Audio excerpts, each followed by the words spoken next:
Mount Shasta. It's a name that echoes with mystery and power. I'd heard the stories, the legends, the whispers of ancient beings and hidden portals. I had to see it for myself. This wasn't about ghost hunting. This was about tapping into something bigger, something ancient.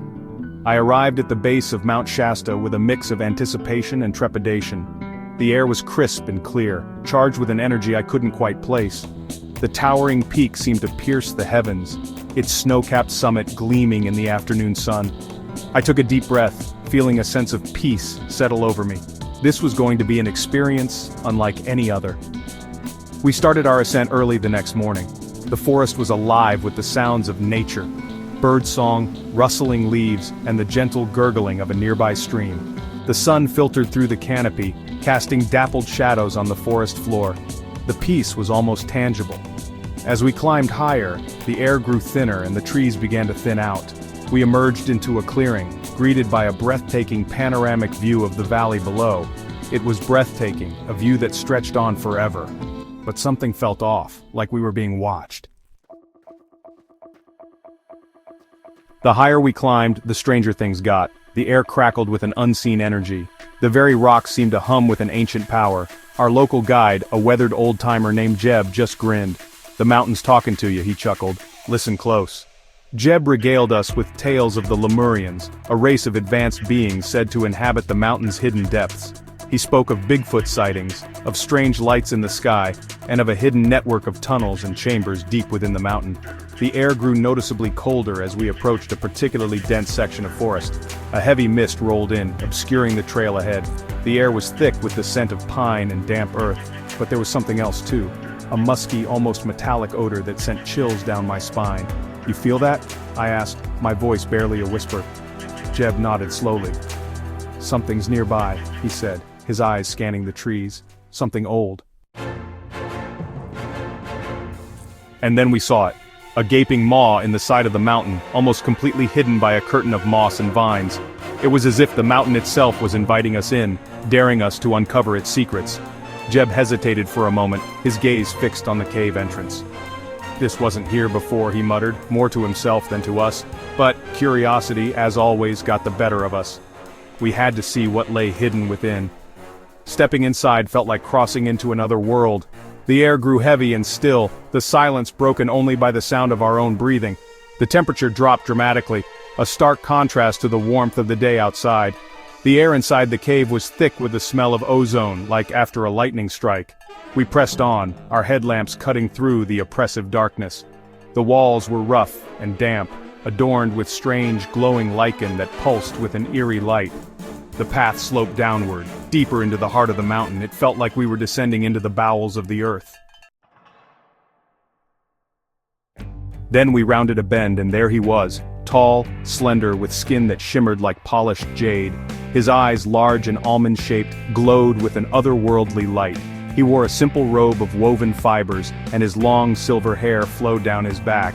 This was no man. This was something else entirely, a Lemurian. He didn't speak in any language I recognized, but his thoughts seemed to flow directly into my mind. He welcomed us to his home, explained that he had been expecting us. He spoke of a time long ago when his people had walked the earth alongside humans, sharing their knowledge and wisdom. He led us deeper into the cave, into a vast cavern that seemed to hum with an unseen energy. The walls were covered in intricate carvings depicting scenes from a time before history. They told stories of a lost civilization, of advanced technology, and a deep connection to the earth. He showed us artifacts, strange devices that pulsed with an inner light. He explained that his people had long ago retreated underground, seeking refuge from the chaos and destruction of the surface world. But now, he said, the time was coming when they would once again walk among us. We were so engrossed in the Lemurians' tales that we didn't hear it at first, a low, guttural growl that seemed to shake the very cave around us. The Lemurian stiffened, his gaze fixed on a dark tunnel that branched off from the main cavern. "Bigfoot!" he said, his voice a low hiss. "He guards this place." The growling grew louder, closer. Then, it emerged from the shadows. A massive creature covered in thick, matted hair. Its eyes, small and beady, glowed with an eerie intelligence. It was Bigfoot, no doubt about it. Jeb had told us stories about the local Bigfoot, how it was considered a protector of the mountain, a guardian of its secrets. but seeing it in the flesh, smelling its raw animal musk, sent a jolt of primal fear through me. The creature studied us for a moment, its massive head cocked to one side. It thumped its chest with a resounding boom that echoed through the cavern. Then, as quickly as it had appeared, it melted back into the shadows.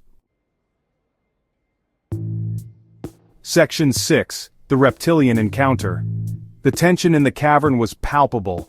We could still hear the Bigfoot moving around in the tunnels beyond, its heavy footsteps sending tremors through the ground. But something else was different.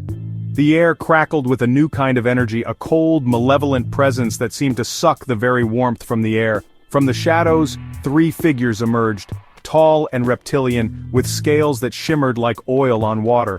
Their eyes, cold and calculating, were slitted like a cat's. They were armed, carrying strange metallic weapons that hummed with an otherworldly energy.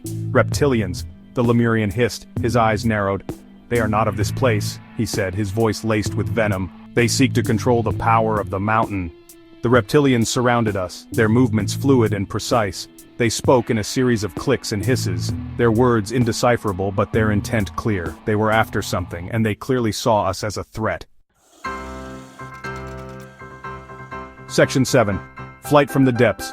The Lemurian acted quickly. He raised his hand and a bolt of pure energy shot out, striking one of the reptilians and sending it reeling. A chaotic struggle erupted, energy blasts and the clang of metal echoing through the cavern. "Run!" the Lemurian shouted, his voice a telepathic command that resonated in our minds. "I will hold them off!" We didn't need to be told twice.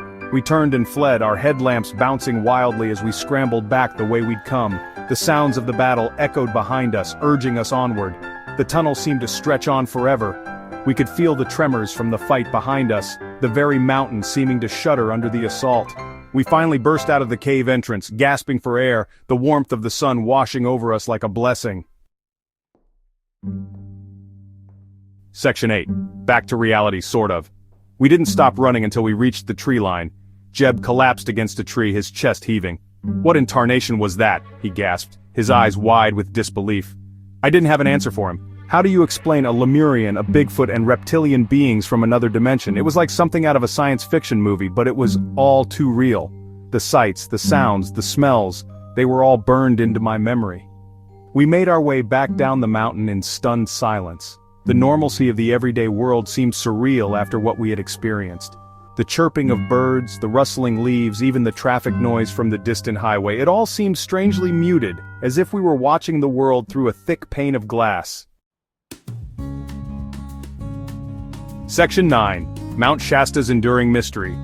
Back in the familiar world, surrounded by the trappings of modern life, it was easy to dismiss the experience as a hallucination, a trick of the mind, but I knew better. We had stumbled upon something ancient and powerful, a hidden world that existed just beyond the veil of our everyday reality. Mount Shasta, I realized, was more than just a mountain. It was a nexus, a point where the veil between worlds was thin, a place where ancient beings walked, where legends were born. I left a part of myself on that mountain, but I also brought something back with me. A sense of wonder, a renewed appreciation for the mysteries that lie hidden beneath the surface of our world. The experience changed me. It opened my eyes to the possibility that we are not alone, that there are forces at work in our world that we are only beginning to understand.